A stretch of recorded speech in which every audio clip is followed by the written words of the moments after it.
दुल्हन के कपड़े पहने नेहा बहुत ही खूबसूरत लग रही थी।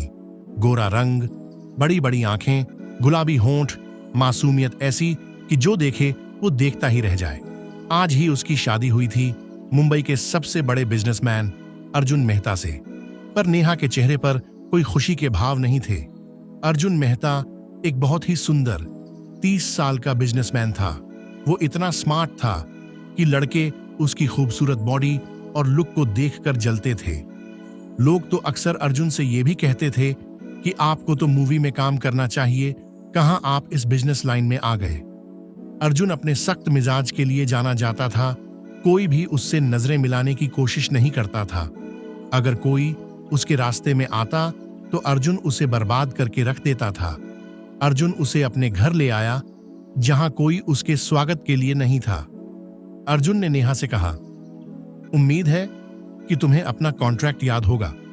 मुझसे किसी भी तरह की कोई भी उम्मीद मत रखना। ये शादी हम दोनों की मर्जी से हुई है। तुम्हें जो चाहिए होगा वो सब मिलेगा। बस मेरी ख्वाहिश कभी मत करना। हम बस 4 साल के लिए पति पत्नी हैं। उसके बाद तुम अपने रास्ते, मैं अपने रास्ते। मेरी निजी जिंदगी में कोई दखल मत देना। अगर तुम चाहो तो अपने बॉयफ्रेंड से संपर्क में रह सकती हो। मुझे उससे कोई दिक्कत नहीं है। हाँ, लेकिन इस बात का पता किसी को नहीं लगना चाहिए। मेरा कोई बॉयफ्रेंड नहीं है। आप निश्चिंत रहें। मैं आपसे किसी भी तरह की कोई भी उम्मीद नहीं रखूंगी, नेहा ने कहा और फिर कमरे के बारे में पूछा। अर्जुन ने उसे उसके कमरे का रास्ता दिखा दिया और खुद अपने रूम में आराम करने चला गया। नेहा अपने कमरे में गई और चारों तरफ नजर डाली। कमरा बहुत ही अच्छी तरह से तैयार किया गया था, सादगी से भरा, बिल्कुल वैसा ही जैसा उसे पसंद था। उसने कमरे के बाहर देखा जहां बड़ा सा आंगन था जिसमें खूब सारे फूल लगे थे। बीचों बीच एक झूला भी था। यह सब देखकर नेहा खुश हो गई। वह अपने कपड़े बदलकर आंगन में चली गई और झूले पर बैठकर तारों से भरे आसमान की तरफ देखने लगी। सोचने लगी कि पहले वो किस तरह हमेशा खुश रहा करती थी।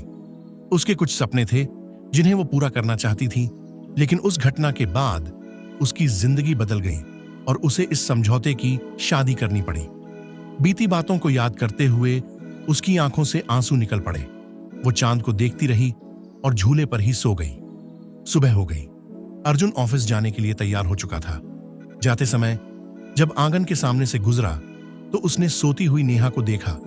वो बेहद खूबसूरत लग रही थी। अर्जुन देखता ही रह गया। तभी उसे याद आया कि उसकी तो शादी हो चुकी है।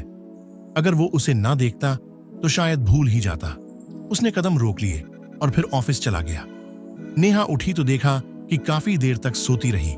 फ्रेश होकर किचन में गई, अपने लिए नाश्ता बनाया, फिर पूरे दिन फूलों की देखभाल और घर की सफाई करती रही।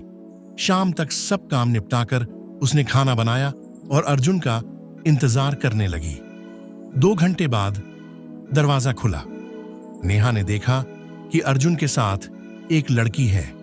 अर्जुन ने उसकी कमर पकड़ रखी थी।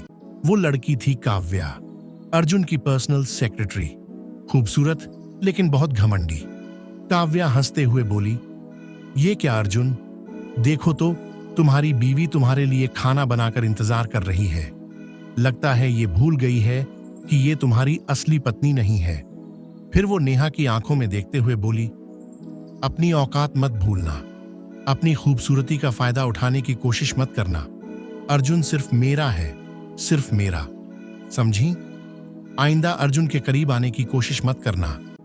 फिर अर्जुन की ओर मुड़ते हुए बोली, अर्जुन, आज से तुम एक मेड रख लो, मैं कल ही भेज दूंगी। नेहा की ओर देखते हुए, तुम्हें किसी के भी हाथ का बना खाना नहीं खाना चाहिए, क्या पता तबीयत खराब हो जाए। ऐसा बोलकर वो अर्जुन की बाहों में चली गई और उसके साथ उसके कमरे में घुस गई। नेहा टूट गई। उसने चुपचाप अपना खाना खाया और कमरे में जाकर रोने लगी। उसने सोच लिया कि अब अर्जुन के सामने जाने से बचेगी। उधर अर्जुन ने काव्या से नाराज होकर कहा, तुम्हें यह सब करने की क्या जरूरत थी? काव्या हंसते हुए बोली, जरूरत कैसे नहीं थी, देखा ना कैसे वो अपने मासूम चेहरे का फायदा उठा रही थी। अब वो दोबारा तुम्हारे पास आने की कोशिश नहीं करेगी, तुम देखना। फिर अर्जुन के करीब आकर उसे किस करने लगी और बोली, तुम नहीं जानते इन मिडिल क्लास लड़कियों को इनको औकात दिखाना जरूरी होता है। इसके बाद अर्जुन ने उसे बाहों में भर लिया और प्यार करने लगा। यह कहानी एक सत्य घटना पर आधारित नहीं है। अगर किसी के साथ इस कहानी का संबंध एक संयोग होगा, इसका अगला भाग अगली वीडियो होगा। अगले भाग को सुनने के लिए चैनल को सब्सक्राइब कर लो और वीडियो को एक लाइक दे दो और नोटिफिकेशन के लिए बेल आइकन को प्रेस कर देना, क्योंकि आपको आगे इस कहानी में क्या होगा पता चल सके। धन्यवाद।